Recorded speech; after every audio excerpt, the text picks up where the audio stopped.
In this video, I'm going to show you how to take random minis like these and turn them into awesome statues for your tabletop battles. I'm James, this is Echoes of the Workshop, and thanks for watching.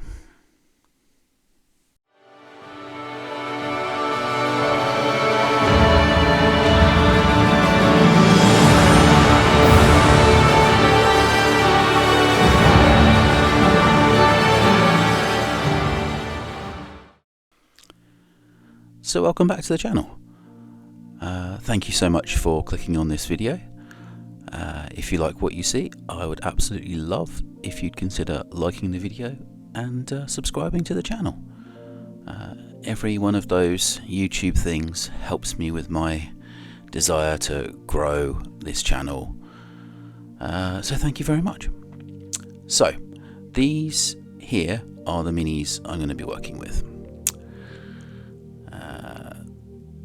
As you can see, they're slightly, well, the first one is a little bit larger scale than this head taker I finished working on. The second one is quite a lot bigger, and obviously they're going to need quite a bit of cleanup work.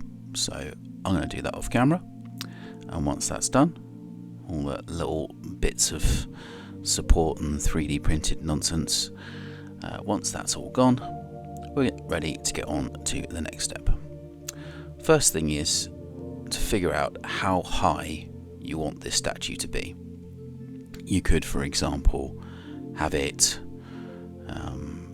just on the ground as is, or for sort of heroic figures, I think it would be appropriate to have it have some height over, you know, whatever these heroes' deeds are, you know, to inspire the troops or whatever else, just to look up and in awe and reverence of this fallen warrior. So I've just got this random thing here just to try out how the height's going to work. So I'm happy with that. Quick measurement, it's approximately 5 centimeters. So what I'm going to do, there you go, 5 centimeters. What I'm going to do is build a plinth for them to stand on, or a column, if you will. To do that, we're going to be using some XPS foam. Right here. Foam. This one, this particular foam is approximately 2 centimeters thick. So all I'm doing is at the edge here of this piece, I'm going to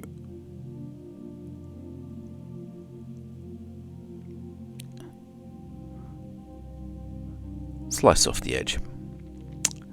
All I'm going to do is slice off the edge and cut it into squares.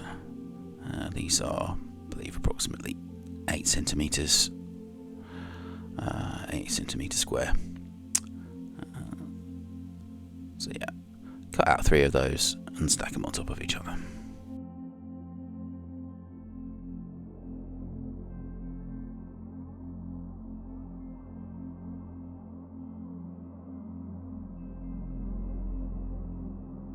Once your pieces are ready, I will glue these together with my favourite glue for this job, or for this particular material, which is quick drying wood glue.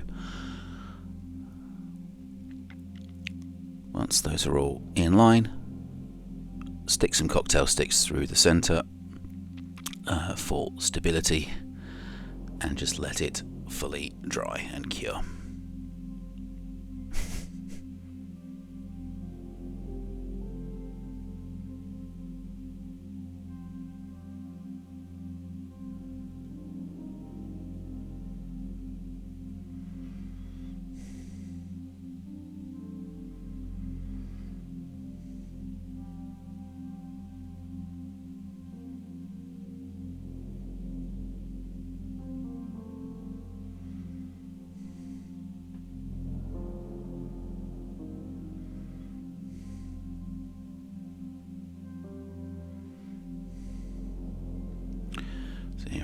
working the second one. The edges don't have to be super neat. This is going to be a column of stone on a battlefield, so if the edges look a bit rough, it's fine. Once that's fully dry, what you'll do is just grab some clippers and just snip off the tops. You can also, once you do this, play the fun game of trying to guess where they'll land in your room, because they will ping off and go flying.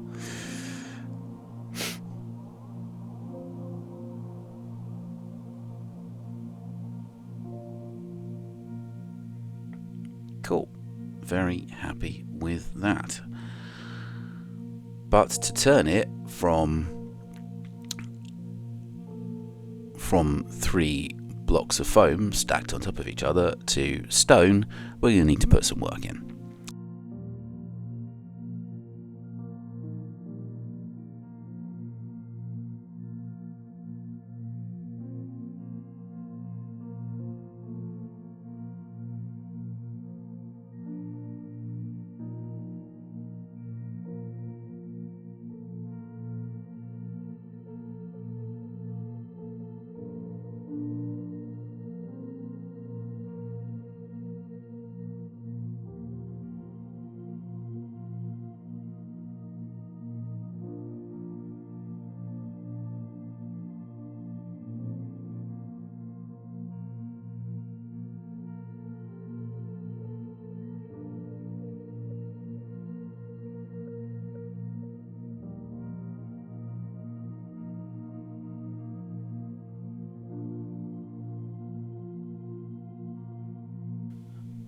What I'm doing here, because this particular foam has this slightly irritating textured pattern on the top, I'm just trimming off the top of it.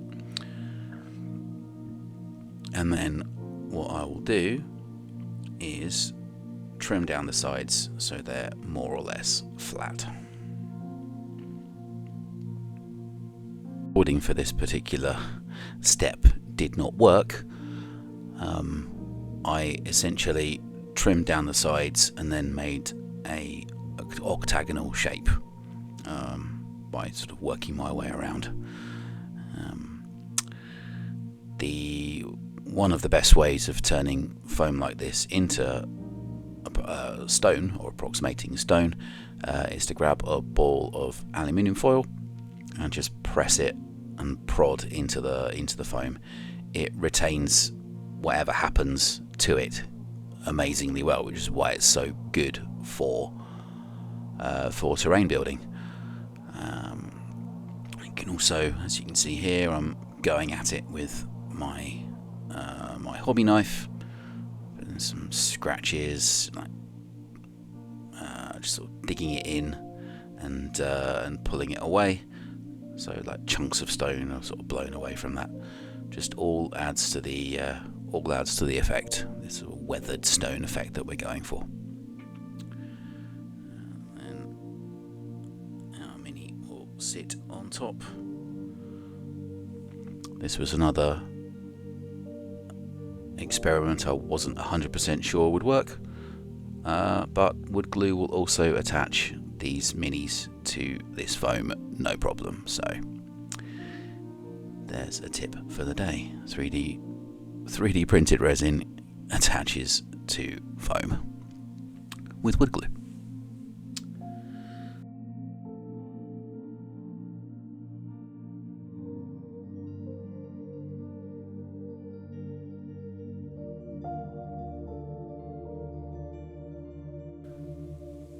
Now, it wouldn't be a Warhammer build without some skulls, would it? This is another optional extra step. You don't necessarily have to do this. This particular set of skulls is from Green Stuff World.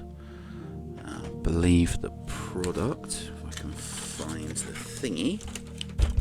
So, the product is called Dungeon Skull Cult with Candles.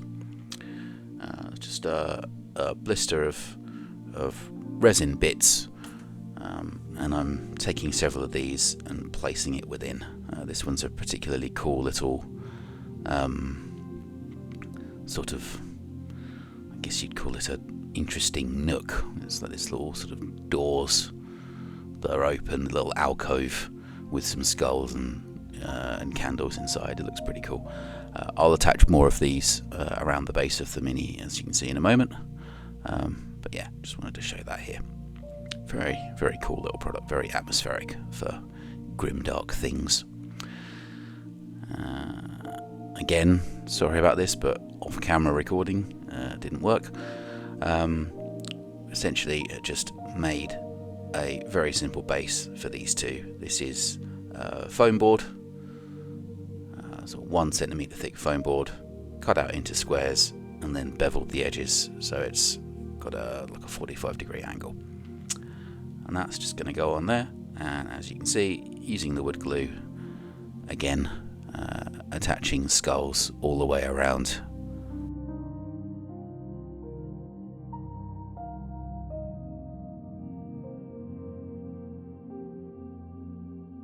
Once that's done, you can see, nice and solid.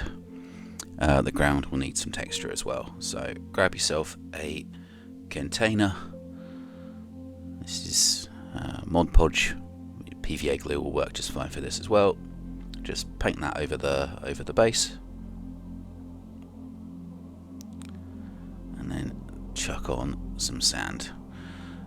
Variety of texture works nicely here, and you can do this in whatever way you wish. I'm doing it like this as sort of to keep a consistent basing theme going. Just my sort of generic battlefield basing, which is just a couple of different sand textures from the Knock brand. Not the cheapest, but I had the stuff on hand. It was literally on my crafting table next to me, so decided to just grab what was there and use it. And you do it in a container like this, and it will be able to be swept up and used again. So, easy as you like.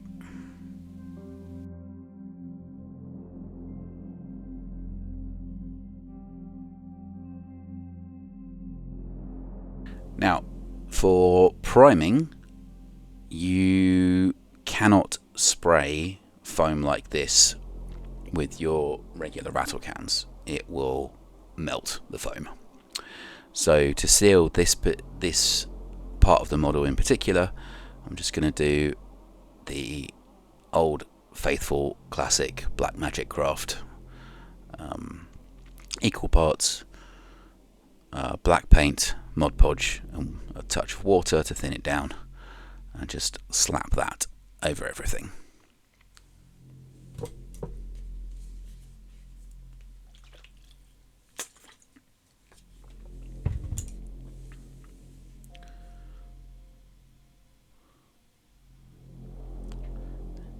You've seen me do this before, so that's the mixture. On it goes, and voila! The things are ready.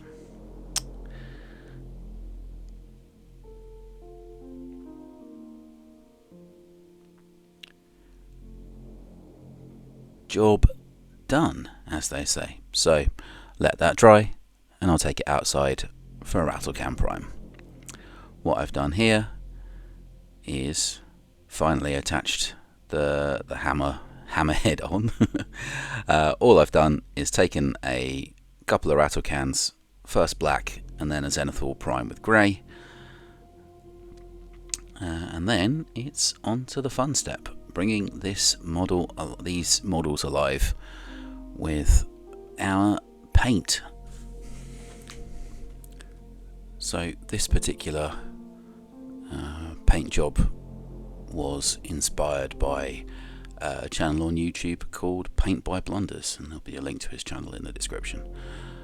So what I've done is I've mixed up an equivalent to Ink by Darkness, a Paint by Games Workshop, just essentially taking these two colours and creating a sort of dark blue-green colour, and that goes all over the part of the miniature that you want to be this weathered bronze look that we're going for. For the stone, I'm going to take this deep grey, and it's going to be stippled all over the stone.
So once that grey is all on there, we're going to use the same brush and grab a lighter grey, sort of like a grey beige sort of a colour, and we're going to stipple that all over as well. It's essentially going to pick out the texture that we put into the foam and give it a weathered look. Additionally, while we're here, I'm gonna do a quick coat of white paint on all of the skulls. So we'll have sort of a base layer and pick out those details for other colours that are going to go on later.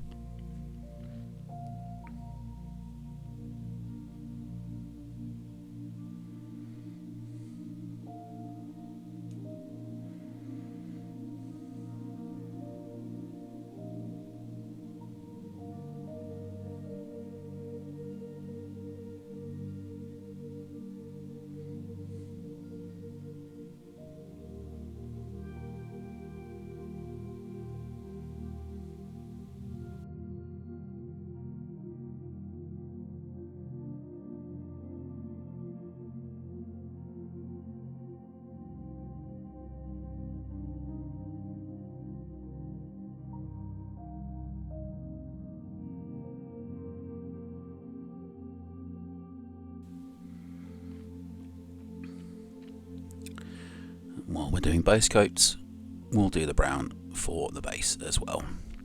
And again, match the rest of your terrain whilst doing this. My generic battlefield brown has served me well so far, so I see no reason to do something different for this stuff. So yeah, on it goes, nice and easy.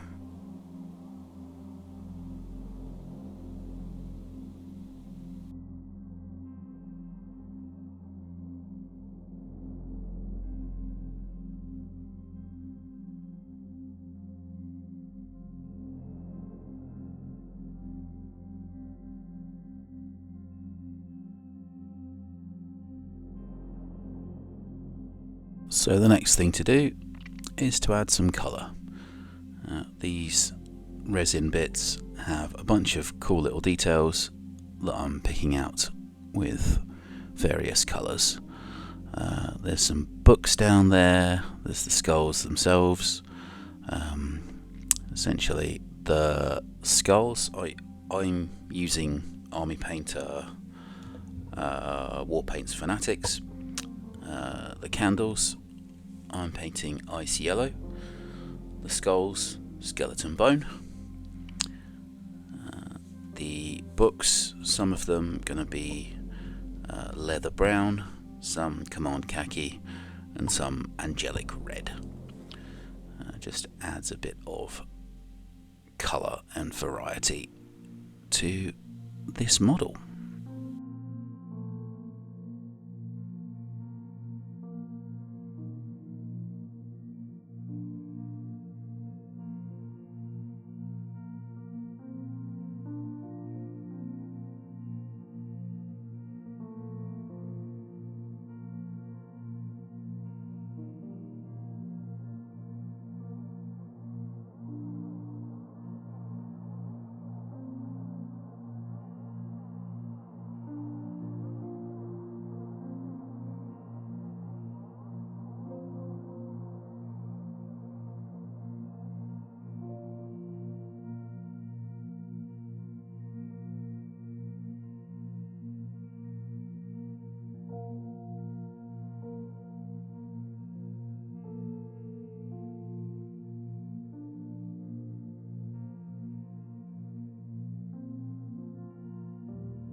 So once that's all done, we're going to move on to the fun bit, and that is creating the patina effect for this statue.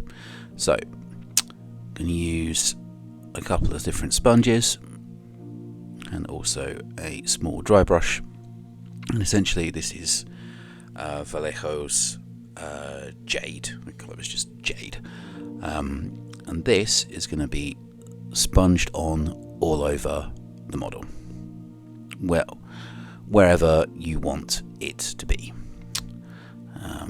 You can go as heavy-handed or as light-handed as you wish. That's why the base colour was that sort of dark blue green colour.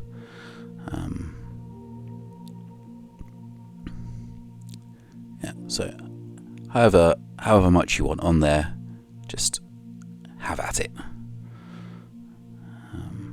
You see at the end there, went in with a brush. And once you're happy with that, to sell the effect even more, I've added a little bit of white to this jade, and using the same sponge, just going onto the raised areas, really adds some light to this. It looks a bit stark of a transition there. Don't worry, this is all going to be brought alive by the metal paint we're going to use in a moment. So yeah, however much you want on there, it is your mini. You can have as much or as little patina effect as you wish, but yeah, once you're happy with that, just let that be.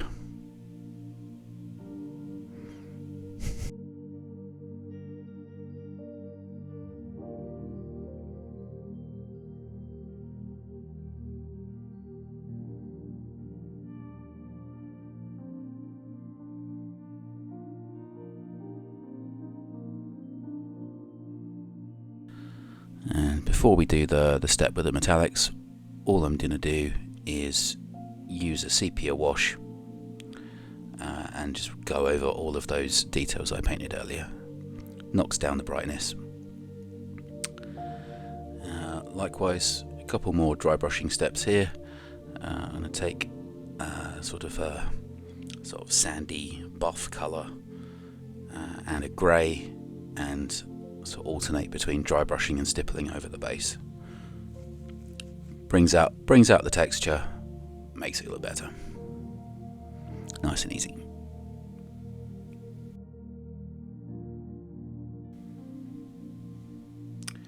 For the stonework itself, now be very careful when dry brushing white. It can, if you don't remove enough paint, it will really jump up and it will look a bit weird, but it enhances it really nicely. So grab yourself a dry brush and just head around the sort of extreme edges of all of that stone, and it makes it look really good. So last thing here is the metal. So I've got this bronze colour here from Vallejo, and I've wiped off the excess on this paper towel, and I'm just going to go over the entire mini with this bronze, and the combination of that and the greens and the jade that we've put as the undercoat, it just makes it look really, really nice. How much metal to patina you want is up to you. It is your model. Yeah, just go over all of those raised edges and give it a nice dry brush of bronze.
Once you're happy with the bronze, and once everything is dry, you're using it for gaming, I'd recommend a quick coat of a matte varnish to protect it. But essentially, that is that, and the pieces are ready for the battlefield. Thank you so much again for clicking on this video, and I hope it's inspired you to make some awesome looking statues for your tabletop games. Again, last little please from me: love a like and a subscribe to the channel. Comment down below if you're going to give this particular build a go. Thanks again for watching, and I'll see you in the next one. Cheers.